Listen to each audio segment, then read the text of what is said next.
Selamat datang di Virtual Spoiler. Jangan lupa like, comment, subscribe, dan follow. Chapter 237. Gelombang. Seluruh bangunan mendadak menjadi sunyi. Tidak ada suara sama sekali. 3.000? Shuyu tertegun sejenak lalu berkata dengan nada datar. Bagaimana mungkin? Kamu pasti salah lihat. Xia Yunan tersenyum pahit. Saya juga berpikir begitu. Tapi saya sudah mengeceknya berkali-kali sampai mata saya hampir bengkak. Angkanya memang 3.000 yuan. Seorang pria di sebelahnya tertawa dan berkata, "Kamu pasti terlalu lama tinggal di Boneyard tanpa seorang wanita sampai ginjalmu melemah. Biar saya lihat." Ia menundukkan kepala, tetapi senyumnya langsung membeku. Dengan wajah kaku ia berkata lirih, "Mungkinkah alat ini rusak? Terakhir kali kita membuka segel, fluktuasinya hanya sekitar 2.000." Xia Yunan menggeleng. "Peralatannya baik-baik saja. Bagaimana mungkin rusak? Lihat, tadi hanya sedikit berfluktuasi, lalu kembali normal." Shuyu akhirnya tidak bisa duduk tenang lagi.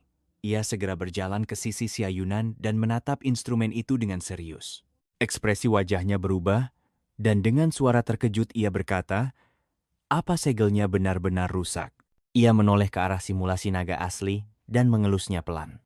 Dengan suara rendah ia bergumam pada dirinya sendiri, "Mungkinkah ada kultivator Boneyard yang tidak sengaja membuka salah satu titiknya?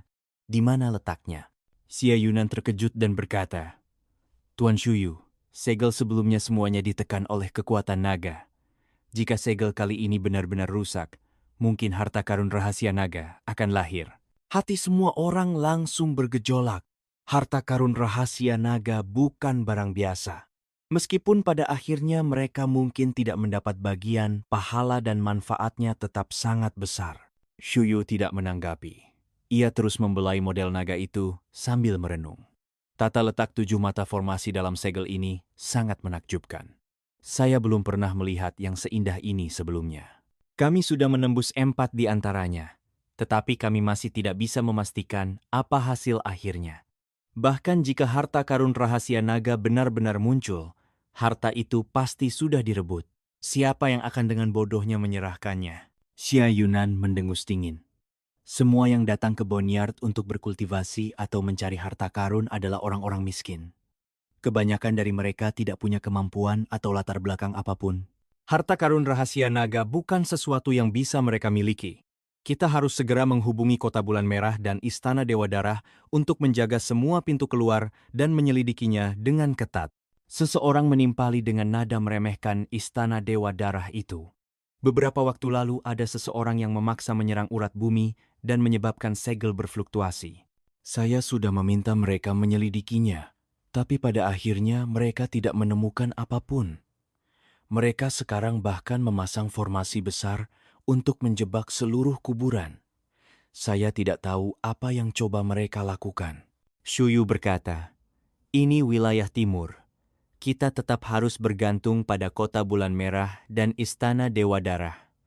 Xia Yunan, panggil Jiang Huishu. Xia Yunan segera membungkuk dan pergi. Tidak lama kemudian, ia kembali bersama seorang pria paruh baya, Jiang Huishu, dari keluarga Jiang di Kota Bulan Merah. Ia membungkuk dan berkata, "Mengapa Tuan Shuyu memanggil saya? Apakah ada perkembangan baru dalam pembukaan segel?" Shuyu mengangguk pelan. Wajah Jiang Huishu langsung berubah cerah karena kegembiraan. Dengan nada heran ia berkata, "Kapan ini terjadi? Kenapa saya tidak tahu soal sepenting ini?" "Tuan Shu, kamu benar-benar tidak adil." Shuyu tersenyum pahit. "Saya memanggil Tuan Jiang Huishu untuk satu hal penting. Salah satu segel sudah rusak, tetapi kami tidak tahu siapa yang melakukannya. Saya harap Tuan Jiang bisa membantu menemukan orang itu." "Apa? Dirusak oleh seseorang?" Jiang Huishu terkejut. Bagaimana mungkin? Semua orang tahu seberapa kuat segel itu. Bahkan jika Tuan Kota sendiri yang datang, mungkin tidak akan bisa membukanya secara paksa. Orang biasa yang masuk ke dalam segel sama sekali tidak mungkin memiliki kekuatan seperti itu. Shuyu mengangguk. "Benar, tetapi setelah kekuatan segel terus-menerus dirusak selama ini, kekuatan yang tersisa pasti melemah. Sudah berlalu begitu lama sehingga kita tidak benar-benar melihat apa yang terjadi, tapi instrumen menunjukkan fluktuasi sampai angka 3.000. Itu lebih kuat dari segel manapun yang pernah kita buka. Bisa jadi bagian terpentingnya telah terbuka. Jiang Huishu kaget. Bagian terpenting berarti hanya tersisa 2 segel lagi. Jika satu lagi bisa dibuka, itu benar-benar keajaiban. Betul, kata Suyu sambil tersenyum. Wajahnya dipenuhi kegembiraan. Distrik ke-13 di barat daya sudah menemukan petunjuk tentang segel berikutnya. Dalam beberapa hari kita mungkin akan mendapatkan jawabannya. Jika 6 titik segel hancur, kekuatan segel akan melemah drastis. Saat itu kita bisa memaksa membuka segelnya. Kamu tahu apa artinya ini? Keringat dingin muncul di dahi Jiang Huishu. Ia bergumam, akhirnya akan ada hasil. Kerja keras selama 100 tahun lebih akan mengguncang seluruh benua. Dengan serius ia bertanya, Tuan Shuyu, apakah benar di balik segel ini terdapat rahasia untuk menjadi dewa? Suyu terdiam sejenak. Ia kemudian tersenyum pahit dan berkata, siapa yang bisa memberikan jawaban pasti mengenai jalan menuju kesalehan? Kamu bertanya pada saya seolah saya tidak ingin tahu. Namun, orang yang mampu memasang segel sebesar itu setidaknya harus berada di alam dewa. Ia lalu berkata tegas, tidak boleh ada waktu yang terbuang. Tuan Jiang Huishu, segera temukan orang yang membuka segel itu. Harta rahasia naga terlalu berharga. Itu tidak boleh dibiarkan berada di luar. Baik, jawab Jiang Huishu. Jangan khawatir Tuan Shuyu. Di wilayah timur, tidak ada yang berani menantang kekuatan kota bulan merah. Bahkan jika yang melakukannya seekor semut, saya akan menemukannya. Ia berbalik dan pergi, mulai mengatur pasukan untuk mencari. Shuyu merenung sejenak lalu berkata, Syayunan, tetap di sini dan terus pantau fluktuasi kekuatan segel Leiline. Saya akan pergi ke distrik ke-13 di barat daya. Setelah segelnya benar-benar terbuka, segera kirim pesan ke kota suci dan panggil para master dalam jumlah besar untuk membuka segel terakhir. Setelah itu, ia membawa beberapa orang dan menghilang dari gedung dalam sekejap menuju barat daya. 1 jam kemudian, mereka akhirnya tiba di area kosong. Semua pohon, gunung, dan batu dalam jarak 1000 meter telah dibersihkan dan banyak seniman bela diri tersebar untuk membantu. Suyu memimpin rombongan turun dan langsung berjalan menuju gua bawah tanah besar di tengahnya. Segera, orang yang bertanggung jawab menghampiri mereka dan berkata terkejut, masalah penting apa yang membawa Tuan Shuchu datang sendiri? Memang ada sesuatu yang penting, jawab Shuyu. Bagaimana perkembangan pembukaan segel di sini? Orang itu menjawab cepat. Tuan Yi Chengying telah bekerja siang dan malam bersama banyak master formasi dan para ahli dari lautan formasi jiwa. Mereka belum keluar selama beberapa bulan. Oh? Tuan Yi Chengying memang telah bekerja keras. Shuyu memujinya. Pergi dan beritahu beliau bahwa saya datang untuk membicarakan sesuatu yang penting. Katakan padanya untuk keluar dan menemui saya. Baik, ia menjawab, lalu berbalik dan melompat ke dalam lubang besar yang tidak diketahui seberapa dalamnya. Shuyu menatap ke arah lubang itu dengan wajah serius, tampak memikirkan sesuatu yang berat. Seseorang di belakangnya melihat ekspresinya dan tertawa kecil. Segel hampir terbuka. Bukankah itu kabar baik? Mengapa Tuan Suyu terlihat begitu khawatir? Shuyu menghela napas. Mendadak saya merasa seperti sedang bermimpi. Sudah lebih dari 100 tahun. Saya mengambil alih urusan ini dari Master Amaterasu hampir 50 tahun yang lalu. Keberhasilan sudah di depan mata, sampai rasanya benar-benar tidak nyata. Ada rasa khawatir di matanya. Selain itu, selama 100 tahun terakhir, wilayah suci dan lautan formasi jiwa telah bekerja sama dalam kedamaian untuk membuka segel. Saya hanya takut ketika segel ini benar-benar terbuka, dan jika memang ada rahasia untuk menjadi dewa yang tersembunyi di dalamnya, itu justru akan membawa bencana bagi seluruh benua. Pria itu terdiam sejenak, seolah memahami apa maksudnya.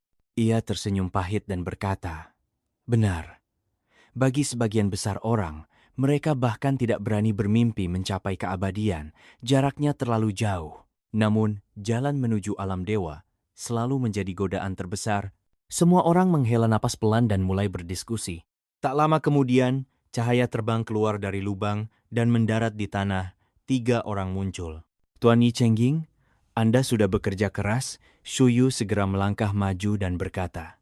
Tatapannya lalu tertuju pada seorang pria yang berdiri di belakang Yi Chengying dan ia sedikit mengernyit. Orang tua yang memimpin bertiga itu tersenyum. Tuan Shuchu terlalu sopan. Sudah lama tidak bertemu. Saya tidak menyangka Anda akan datang sendiri. Apakah ada hal penting? Benar, Shuyu hendak menjelaskan. Namun, matanya tertuju pada pria di belakang Yi Chengying. Dengan heran ia bertanya, orang ini sepertinya asing. Siapa dia? Yi Chengying tersenyum dan menjawab, dia hanya seorang penatua yang dikirim markas untuk membantu saya.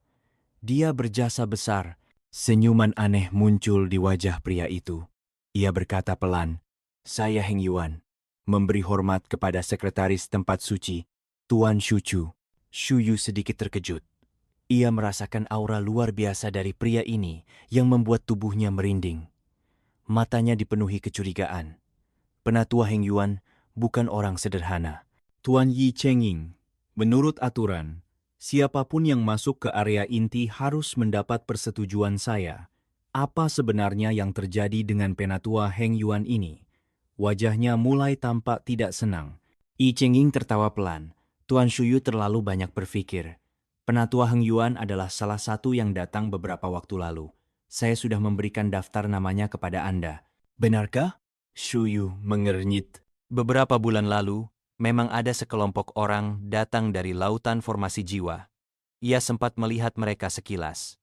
Pergantian personel yang seperti itu memang sering terjadi, tetapi segel di tanah pemakaman terlalu kuat, sehingga ia tidak bisa mengerahkan indera ilahi untuk memeriksa lebih dalam. Jadi aku salah paham tentangmu, tuanku. Shuyu tidak lagi meragukannya dan mengangguk. Saya datang untuk memberitahu Tuan Yi Chengying bahwa salah satu segelnya telah rusak. Apa? Ketiga orang dari alam pembentukan jiwa lautan terkejut. Yi Chengying segera berkata, apa yang terjadi? Cepat jelaskan semuanya. Shuyu menjelaskan situasinya satu persatu. Melihat ekspresi bahagia di wajah ketiga orang itu, Heng Yuan terlihat lebih senang lagi. Matanya memancarkan cahaya aneh, sampai membuat orang lain merasa sedikit tertekan. Haha, surga benar-benar membantuku. Yi Chengying tertawa dan berkata, sejujurnya, aku juga telah membuat kemajuan besar pada segel di sini. Sepertinya segel ini akan segera terbuka. Benarkah? Shuyu terkejut. Kalau begitu, berarti hanya tersisa satu segel naga dari 7 segel itu? Terima kasih sudah mendengarkan Virtual Spoiler. Sampai jumpa di pembahasan berikutnya.